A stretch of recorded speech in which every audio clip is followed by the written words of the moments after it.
What is up, everyone? This is me, Prasanna Balakrishnan, back again. This time for the match review of Crystal Palace nil, Chelsea 1.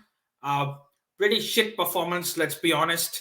We didn't deserve to even draw, let alone a win. Crystal Palace were much the better side.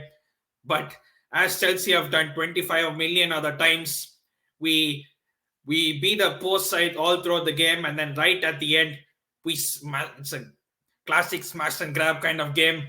Ziyech gets the goal in 89th minute, and Chelsea end up winning 1-0 in what was looking that it was nil-nil written all over it. Um, in parts of the second half and many in the first half and in many in the second half because we were absolutely poor.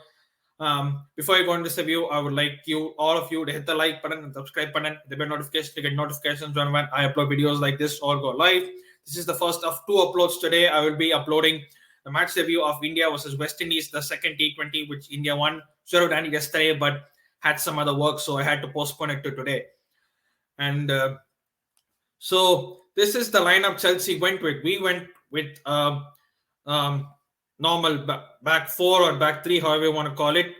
On paper, it did look like a back three, but I think it did look like a 4-3-3.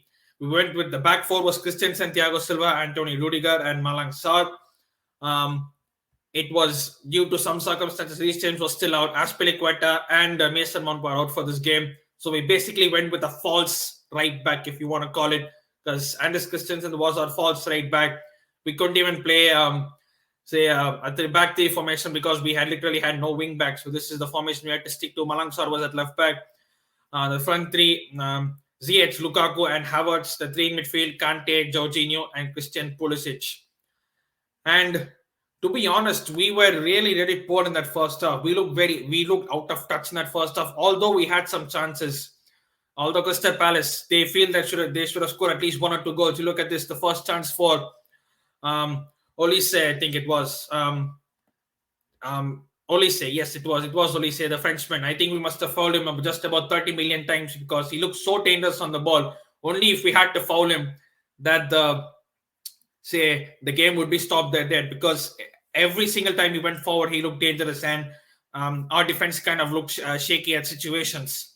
The first chance you see here only missed by this much of a margin, and that though they had two other chances like that throughout the course of the game where they missed by this much, such a small margins. If they really had their shooting boots on, they would have scored at least two or three today. They were so lackluster, they were so toothless up front. But you have to give it to Crystal Palace. You have to give it to Patrick Vieira. The way they have played this season, the way they have showed they have performed without fear. Yes, they lost to us in the first game of the season. They got outplayed, but ever since then, they have been they've been playing fearlessly. And yes, you do have inconsistent parts, but at least you can clearly see the intent that Vieira is showing on the players, because we all know Patrick Vieira. He's an absolute legend of the game. He's a monster of a person in midfield. He goes for every slide tackle. He basically he's a no nonsense kind of defensive midfielder. And as a manager, you're only going to expect nothing less than 100% from your players, and I think that's what Palace did today. They were unlucky in two or three situations. Chelsea, on the other hand, we were absolutely poor. We were lackluster. I think we were still celebrating the fact that we were FIFA Club World Cup champions, although there was a thing of a week ago, playing there in hot temperatures, coming back to playing back in a colder temperature. It's the first game in the league since God knows how long, because we've literally been playing only cup competitions, be it the Carabao Cup, be it the FA Cup, be it the Club World Cup. And this week we go back to the cup competitions as well. This week we play Lille in the Champions League on Tuesday, and then the Sunday, of course, the big Carabao Cup final against Liverpool. You look at that team and you expect, and Ziyech I thought he had a decent game. Yes, apart from the goal, he did put in some good crosses that we should have taken hold of. Christian Pulisic played. I think it was only for the fact that he has a good record against Palace. He was 5 goals in 5 games before this, and he had this opportunity to make it 6-6. It was there. Ziyech did brilliantly on the left-hand side, put in a cross in. It went above Lukaku's head, but Pulisic was there. He pulled off the Palace defender. He was free like this. He doesn't even hit on target. He hit it out of the Crystal Palace Stadium. That's exaggerating, but he hit it well over. He didn't even hit it on target.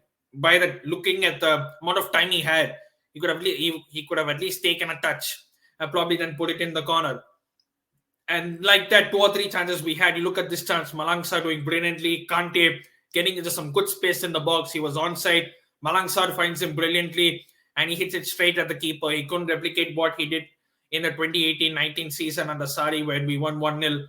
It's literally the same score guide. We had those two chances. Those two were the main chances for Chelsea in that first half, where you say we should have definitely scored that chance because we weren't brilliant. And it's these type of games that you have to grind out results and you have to take one or two chances that comes by your way. We did eventually in the 89th minute, but if we shouldn't be lining all the way till the 80th minute just to see just to get them goals. I mean, we bought on players in the second half. I think we should have taken off the likes of we should have taken off maybe Lukaku. We could have taken off maybe Pulisic, maybe Havertz, some two or three other players there because literally they were so poor.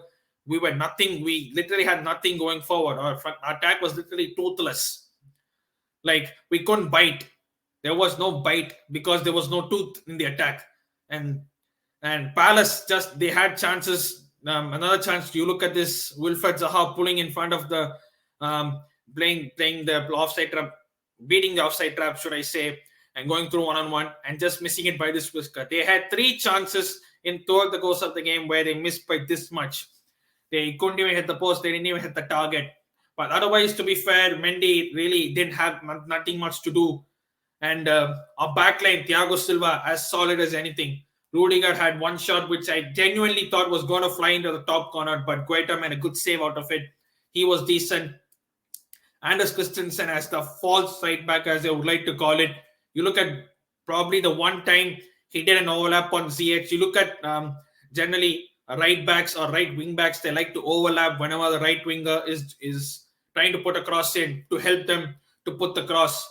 Christensen did that only once in that game, and he did put a decent cross, which Havertz should have at least hit the target with his head, which he couldn't do it. And then right at the end, Hakim Ziyech, he had a goal disallowed because Lukaku was offside. He was clearly offside. That was the moment Kovacic came on. Ruben Loftus-Cheek came on for Kante and Jorginho's. I think really Kante, I mean, he looks good at points, but overall, when you see he gives his 100%, but we all should be honest, he is kind of slowly losing his legs. He's not being able to kind of run the whole length of the thing. Although he's trying his best to do so. Kovacic came on, he puts in his through ball for Lukaku, who is clearly offside, and I was celebrating that goal only to be realized that was a clear offside by Lukaku, but Ziyech was not to be denied. He pulled off of the back of the Palace defender after Alonso put in a cross in. He was absolutely free. First time finish through Guaita's legs, and that was 1-0. And we were thinking, okay, we haven't deserved anything out of this game, but we have somehow stuck a 1-0. Just defend it. And as you think we'll defend it, just at the other end, Zaha gets past Ziyech. He brushes off Havertz. And he goes through one. He almost goes through one-on-one. He was a tight angle, but you expect at least him to hit the target. I was thinking this was going to go in for a minute, but it just went this much close to the post yet again, and we somehow snuck out a 1-0 win. An absolutely poor performance, but how long can we keep getting away with poor performances like this and winning? Because in the club work, against Plymouth Argyle in the FA Cup, we were absolutely poor. Against Al Hilal and Palmeiras in the Club World Cup, we were absolutely poor, yet we got away with the win. And today as well, we got away with the win despite not being the better side. And Crystal Palace were the better side. Look at the stats from this game. Yes, we always dominate possession as per usual. We had 9 shots compared to the 7, 3 on target, out of which 1 was the goal. Palace didn't have a shot on target, although they had opportunities and they just couldn't put their shooting boots on. And you look at the standings, we are still third. We are 50. We have reached 50 points. We have hit a half century. Yay! Yeah, we are currently 7 points above fourth placed Man United. Arsenal do have games in hand. The Spurs have games in hand. Yeah, if you notice what Spurs did today at Manchester City, let me put this right, okay? Spurs scored 3 goals today at Manchester City. That is 3 times, basically 3 into the total number of shots on target we had in our two league games this against City this season. At the game at Stamford Bridge, we had 0 shots on target. At the game at the Etihad, we had 1 shot on target. Two games combined, we had 1 shot on target. But Tottenham's Hotspur today alone scored 3 goals at Manchester City. I mean, how can Spurs regularly beat Manchester City, but we can't? They did a double over Manchester City. Let me get this right. Yeah, you might say, oh well, the title race, but I don't think that's possible. Liverpool are still 7 points clear, and we have played them twice already, so we can't even take points out of them. I just think that third is secure for now.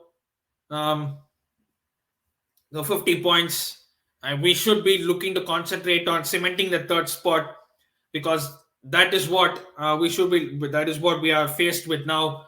I think we should just cement third place and look to win all the other cup competitions. We won the Super Cup, we won the Club World Cup, we have the Carabao Cup on Sunday, which is the final, and obviously we have the Champions League on Tuesday against Lille, and possibly our strongest suit is cup competitions for this year, and next year we should actually properly go for the league. Last 2 years we were in a supposedly title race till December, and then all hell breaks loose. But yeah, that's about it. Shit performance, but at the end of the day, we got 3 points, and that's all what it matters. I hope it doesn't continue for long. If you're new on this channel, consider hitting the like button and the subscribe button and bell notification to get notifications whenever I upload videos like this or go live.